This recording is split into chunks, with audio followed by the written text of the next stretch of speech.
5월 가정의 달, 여러분들 가정에 하나님의 크신 사랑과 기쁨이 넘치기를 기도합니다. 5월 가정의 달을 보내면서 지난 한 주일 여러분들 가정에 사랑과 기쁨이 얼마나 가득하셨습니까? 오늘 제가 잠깐 우리 가족 얘기를 잠깐 하려고 합니다. 우리 가족에 5월 5일 지난주에 있었던 일인데요. 아침 일찍 뭐가 분주한지요. 각자 막 흩어지는 겁니다. 큰 딸과 둘째 딸은요 어디 가고요. 셋째 딸도 엄마랑 어디 가고요. 남아있는 건 남자들밖에 없었습니다. 그래서 아들과 뭐 할까 하다가 아들이 계속 목욕탕 얘기해서 목욕탕을 갔습니다. 목욕탕을 가서 목욕을 하고 나오니까 뭐 전화기에 핸드폰에 여러 카톡이랑 뭐 문자가 와 있었습니다. 그 사진을 카톡에 사진이 왔는데 한번 보여주시겠어요? 대구에서 뭐 이렇게 보내주신 사진입니다. 네, 사진이 위에 보니까 TBC 어린이날이라고 저희 첫째 딸과 둘째 딸이 뭐 TBC 방송에 나왔대요. 이 난타를 하면서. 그래서 저한테 목사님 하람이와 예담이가 방송에 나왔어요. 우연히 방송을 보다가 찍습니다. 목사님 기쁘시죠? 이렇게 문자가 온 거예요. 또 좀 있다 보니까 전화가 와요. 목사님 어떻게 딸들 그렇게 훌륭하게 키웠어요? 부러워요. 이러면서 TV를 봤다는 거예요. 그리고 밑에 셋째 딸은요 또 선비 세상에 가서 또 이렇게 MBC 어린이 합창 공연을 또 하고요. 분주하게 딸들이 저렇게 움직였는데 아들과 저는 느긋하게 목욕탕에 가서 목욕을 하고 나오게 되었습니다. 그리고 5월 8일이 되었습니다. 5월 8일 날 새벽 기도를 마치고 5월 8일 어버이날이니까 어머니께 꽃을 사서 꽃을 달아 드리려고 어머니 댁에 방문을 했습니다. 새벽에 일찍. 근데 깜빡하고 꽃만 들고 용돈은 못 드리고 용돈은 두고 꽃만 가지고 어머니께 갔습니다. 어머니께서 깜짝 놀라시죠. 왜 새벽 일찍 아들이 오니까 어머니 오늘 어버이날인데 꽃 따라 드리러 왔지 하면서 다 근데 어머니 근데 죄송한데 용돈은 내가 꽃만 챙기다가 용돈을 안 들고 왔다. 다음에 드릴게 하니까 저희 어머니께서 하시는 말씀이 아니야. 그러면서 지갑을 여시면서 5만 원을 주시는 거예요. 저한테. 오늘 아들 생일이지 고깃국 끓여 먹어 이러면서 그때 얼마나 죄송한 마음이 있는지 어머니의 사랑을 느끼게 됐고요. 또 집에 와서 이제 오후가 되었습니다. 5월 8일 날 제가 부자가 됐어요. 어떤 부자가 됐냐면 저희 집에 효자손이 4개가 생겼습니다. 한번 사진 보여주시겠어요? 어린이집과 학원에서 효자손에 카네이션을 달고 이렇게 원래 유행인가 봐요. 그래서 4개가 생겼어요. 나중에 등 간지러우시면 효자손 필요하시면 저에게 말씀하십시오. 제가 대여해 드리겠습니다. 네, 이렇게 효자손에 카네이션을 만들고 주는 이렇게 어머니, 엄마, 아빠 사랑해 하면서 준 거 이제 넘기셔도 됩니다. 네. 그 효자손 꽃다발을 받아보니까 얼마나 또 이제 효도하겠다. 예전에는 저 효자손으로 훈계를 했는데 이제는 훈계도 못하겠고 이제 더 효자 효녀 역할을 해라 하면서 너무 기분이 좋았습니다. 지난 한 주간 정말 제 마음속에 사랑이 가득 넘쳤고요. 또 부모님의 그 은혜를 또 생각할 수 있는 시간이 되었고요. 또 부모로서 자녀를 잘 양육해야 되겠다라는 깨달음의 시간이 있었습니다. 우리는 살아가면서 참 많은 관계를 맺으며 살아갑니다. 친구와의 관계도 있고요. 직장 동료와의 관계도 있고 이웃과의 관계도 있습니다. 그러나 그 어떤 관계보다도 가장 먼저 우리에게 주어진 관계가 있습니다. 바로 부모와 자녀의 관계라는 것이죠. 우리는 스스로 이 세상에 태어난 존재가 아니지요. 하나님께서 부모님을 통해서 우리를 이 땅에 보내주셨습니다. 그래서 부모는 단순히 우리를 낳아준 존재가 아니라 부모는 하나님께서 우리에게 보내주신 사랑의 통로임을 기억하시길 바랍니다. 어릴 때는요, 부모님의 마음을 잘 몰랐습니다. 부모님의 말씀이 잔소리처럼 들려지고요, 또 간섭처럼 느껴질 때가 참 많았습니다. 왜 그렇게 말씀을 하셨는지, 왜 그렇게 눈물을 흘리셨는지, 왜 그렇게 참고 견디셨는지 이제는 부모가 되어 보니까 알게 되더라고요. 특별히 자녀를 키워본 사람들은 부모의 마음을 더욱 깊이 알고 깨닫게 되지요. 아이 하나를 키우는 일에 얼마나 많은 눈물과 희생이 필요한지, 또 우리 부모로서 우리 자녀들을 어떻게 양육해야 하는지, 희생으로 양육을 자녀를 세워가는, 또한 자신의 꿈은 접더라도 자녀의 꿈을 위해서 헌신하신 그 어머니의 마음, 부모의 마음, 오늘 하나님께서는 우리에게 말씀하십니다. 내 부모를 즐겁게 하라. 단순히 섬기는 정도가 아니라 부모의 기쁨이 되라라고 말씀을 하고 있는 것이죠. 부모님의 마음에 위로와 감사와 행복을 드리는 삶을 살아가라. 오늘 이 말씀을 통해서 하나님께서 우리에게 주신 은혜를 함께 나누어 보려고 합니다.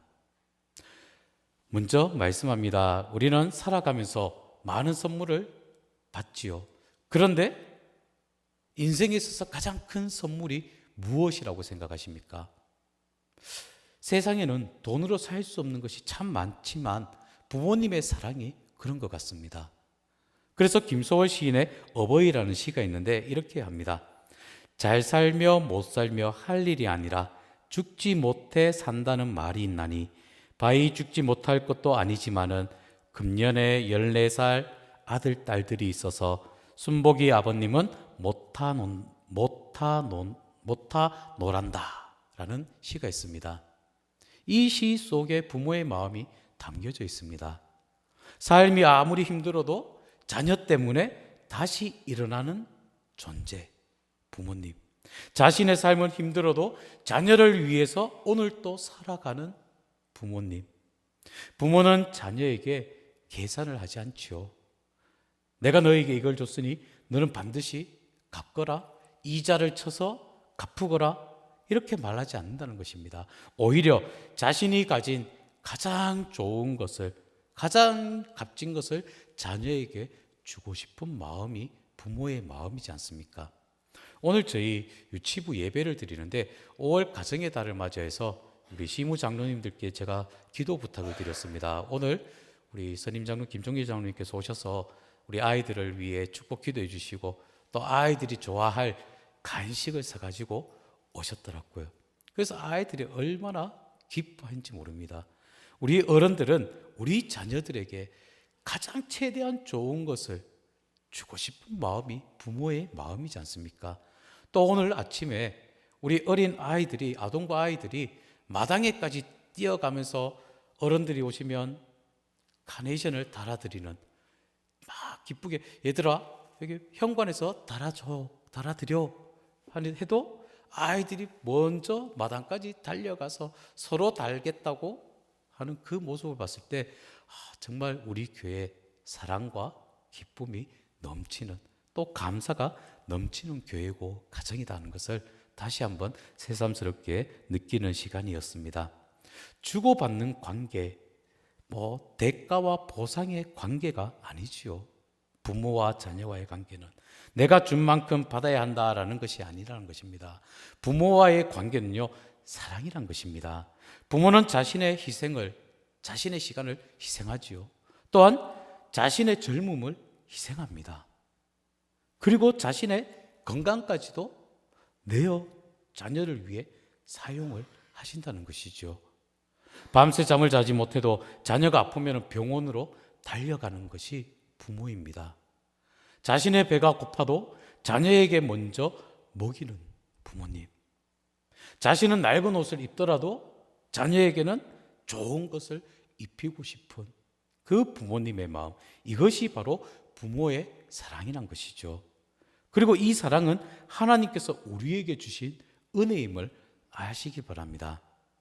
부모님을 당연하게 여기지 마시기 바랍니다. 부모님이 계시다는 것은 하나님의 큰 축복입니다. 전화할 부모님이 있다는 것 축복입니다. 찾아갈 부모님이 계시다는 것 축복입니다. 함께 식사할 부모님이 계시다는 것 큰 축복입니다. 어떤 사람은요, 부모님을 너무 일찍 떠나보내서 항상 평생 그리워하며 외로워하며 지내는 자녀들도 있습니다. 어느 친구가 저에게 이런 표현을 했습니다.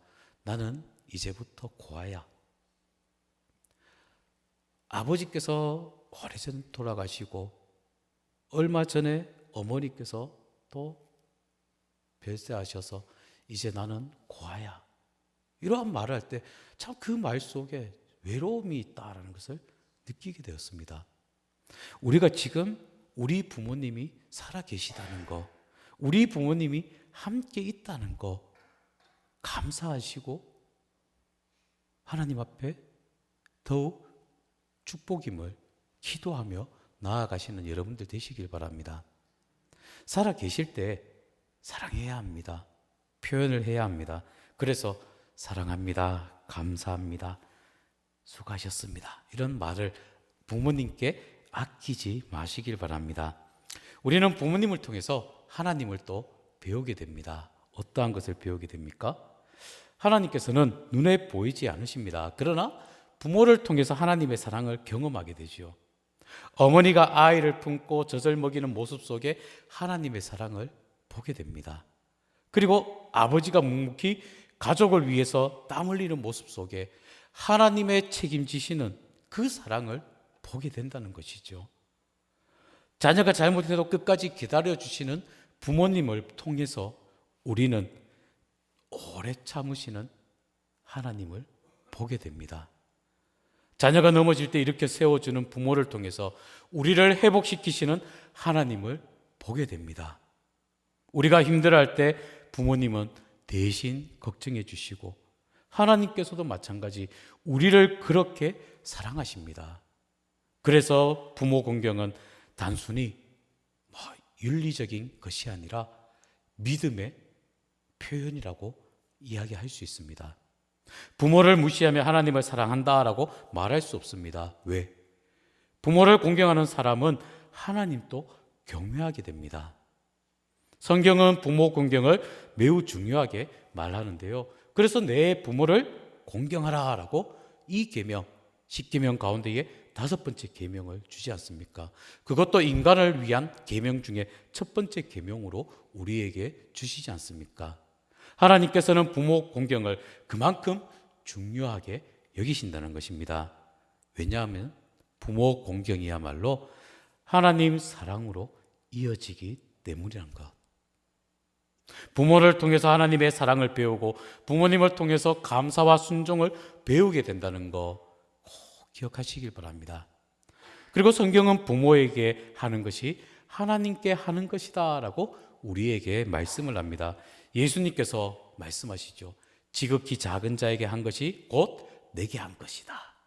가난한 자를 돕는 것이 하나님께 하는 일이다 라고 말씀을 하십니다. 마찬가지 부모를 섬기는 것, 하나님께 하는 일이라는 것 꼭 기억하시길 바랍니다. 부모를 기쁘시게 하는 삶을 하나님께서 기뻐하신다는 것을 꼭 기억하시길 바랍니다. 하나님께서는 부모 공경하는 자에게 복을 약속해 주시는데 어떤 복을 주시느냐? 내 부모를 공경하라. 그리하면 내가 복을 받고 내 하나님 여호와가 내게 준 땅에서 내 생명이 길리라 라고 복을 주십니다. 이런 복을 여러분들 누리시길 바랍니다. 생명의 복, 형통의 복, 평안의 복, 부모를 공경하는 사람의 삶을 살아갈 때 이러한 복을 하나님께서 주신다는 것을 꼭 기억하시고 부모님을 기쁘게, 부모님을 즐겁게 공경하며 섬기며 감사하며 나아가는 여러분들 삶이 다 되시길 바랍니다. 오늘 본문에 단순히 부모를 공경하라라고 말씀하지 않고 어떻게 부모를 즐겁게 하라라고 말씀을 하고 있습니다. 부모님을 기쁘게 해드린 거 어떠한 것이 있을까요? 대신방을 이제 마무리 단계에 있는데 각 가정을 신방을 하면서 기도 제목을 주시는데 자녀들을 위해서 자녀들이 믿음 생활 잘 하도록 자녀들 하는 일 형통하도록 이러한 기도 제목을 그래서 제가 권사님의 집사님의 기도 제목은 먼저 없나요? 아니 내보다 자녀들이 하나님의 사랑을 아는 것이 먼저 기도 제목이다. 또 자녀들이 형통하는 것이 기도 제목이다. 나는 이 정도로 감사하다라고 말씀을 하시는 분을 볼 때 정말 우리 하나님께서는 우리 부모님이 우리 자녀들을 아빠 아버지의 마음으로 사랑하는 그 마음을 주신 거 우리 자녀들은 그 부모님의 기쁨이 돼야 된다는 거 오가는 자녀의 소식이 기쁨의 소식 또한 여러분들의 자녀 자손들이 정말 하나님을 잘 섬기며 예수만 섬기며 나아가는 믿음의 명문 가문으로 세워지는 은혜가 있기를 원합니다. 오늘 본문에 말씀합니다. 너를 낳은 아비에게 청종하고 오늘 본문 22절 앞선 절에 보면 너를 낳은 아비에게 청종하고 내 늙은 어미를 경히 여기지 말지니라 라고 말씀을 합니다. 부모님의 말씀을 귀 기울여 들어야 한다는 것이죠. 또한 부모님을 사랑으로 섬겨야 된다는 것입니다. 부모님의 마음에 공감해 드려야 한다는 것입니다. 자녀를 위해 평생 살아오신 부모님, 이제 홀로 계신 부모님이 계시다 할지라도 아니면 육신의 연약함 속에 병원에 요양원에 계시는 부모님 외롭지 않도록 자주 찾아뵙고 또한 전화드리고 안부를 전하며 나아갈 수 있는 여러분들 삶이 되시길 바랍니다. 또 가장 중요한 것은요, 부모님은 다른 것보다 믿음 안에서 바르게 살아가는 자녀의 모습을 가장 기뻐하신다는 것입니다. 부모에게 가장 큰 기쁨은 자녀들이 믿음으로 잘 사는 것, 돈을 많이 버는 것보다 더 중요한 것, 바른 길을 걸어가는 것, 믿음의 하나님을 잘 믿고 바르게 살아가는 그 모습을 우리 부모님들은 기억한다는 것, 기뻐한다는 것을 여러분들 꼭 기억하셔서 부모의 기쁨 또한 자녀로서의 효를 잘 감당하며 나아가시는 여러분들 삶이 다 되시고 이제 효도는요 미루어서는 안 될 것입니다. 중국 고전에 보니까 한시외전이라는 이런 말이 있습니다. 나무는 고요하고자 하나 바람이 그치지 않고 자식은 복양하고자 하나 부모는 기다려주지 않는다. 어떻습니까? 부모님은 영원히 우리 곁에 계시지 않죠. 그러니 효도는 미뤄서는 안 된다는 것입니다. 많은 사람들이 부모님이 돌아가신 후에 후회를 하죠. 조금 더 찾아뵐 걸, 조금 더 사랑할 걸, 더 잘해 드릴 걸. 그러나 이미 늦었다는 것입니다. 그러나 살아 계실 때에 우리가 더 자주 찾아뵙고 연락드리고 사랑하며 또 사랑한다라고 표현하며 효도하며 나아갈 수 있는 여러분들 삶이 되시길 바랍니다. 이제 말씀을 정리합니다. 하나님께서는 우리에게 말씀하십니다. 내 부모를 즐겁게 하라. 부모님은 하나님께서 우리에게 주신 은혜이며 선물입니다.